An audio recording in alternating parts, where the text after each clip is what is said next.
J'ai chaud, oh là là, j'ai chaud, j'aimerais tellement me baigner, mais la mer est trop loin. Alors pour me consoler, je vais faire un dessin aquatique. Tu essayes avec moi?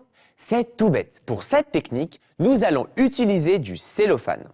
C'est une matière super parce qu'elle est à la fois transparente et colorée. Regarde bien, je vais te montrer comment créer des effets incroyables. Commence par faire un dessin aquatique. Au centre de la page, tu peux dessiner un simple sous-marin avec un périscope. Ajoute tous les détails que tu veux, c'est toi l'inventeur de ce sous-marin. Fais 2 hublots à travers lesquels on pourra apercevoir les passagers. Tu peux être l'un des passagers, accompagné de ton animal favori, et vous observerez les fonds marins. Ensuite, choisis les couleurs que tu veux. Je vais utiliser du jaune pour le périscope et les hublots.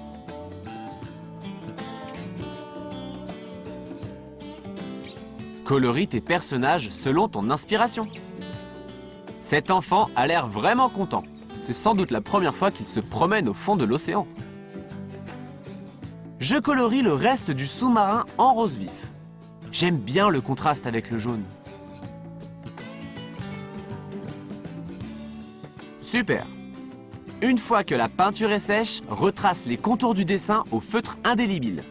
Recouvre ensuite le dessin d'une feuille de cellophane bleu et trace la forme des hublots et du périscope au feutre indélébile. Découpe les 2 pièces et colle-les sur ton dessin avec un bâton de colle. Tu vois? Ce sont les vitres du hublot. On dirait des vrais. Encore une ici et une autre là. Appuie bien avec tes doigts pour les faire adhérer. Le garçon et son chien ont l'air de bien s'éclater. Mais il manque encore quelque chose, non? Où est l'eau? Ce sous-marin doit naviguer dans les fonds bleus de l'océan. Regarde bien ce qui suit. Pour le fond marin, découpe un rectangle de cellophane bleu. Roule-le comme ceci et demande à un adulte de t'aider à le découper en montagne russe. Regarde comment je fais. Quand tu le déroules, tu obtiens la forme d'une vague. Prends ton bâton de colle et fixe le cellophane ici. Appuie avec ton doigt pour enlever les bulles d'air. Découpe et colle d'autres feuilles de cellophane en forme de vague. Des petites et des grandes. Et je vais te confier un secret. Quand tu superposes les feuilles de cellophane, tu obtiens des bleus plus foncés. La combinaison des couleurs donne une impression de mouvement. Prends du cellophane de différentes couleurs pour faire les algues. Tu vas les coller en utilisant une autre technique. Froisse-les pour leur donner cette forme, comme ceci.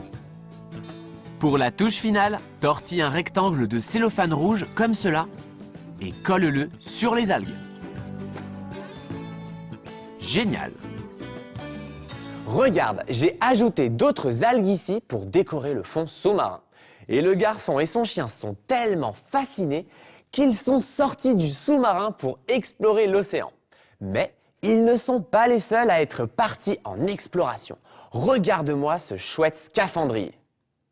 Allez, à ton tour, dessine ce qui t'inspire et transforme ta création en une œuvre aquatique. Tu pourras ensuite décorer ta chambre avec. Ouh, quelle chaleur! À force d'être planté là à regarder les poissons nager autour de moi, j'ai eu une idée. Le premier palmier cocotier plongeur du monde. Tu as vu comme je me suis bien adapté à la vie sous-marine? Le plus compliqué, ça a été de faire entrer mes palmes dans le casque du scaphandre. N'oublie pas, il faut protéger les océans pour mieux en profiter.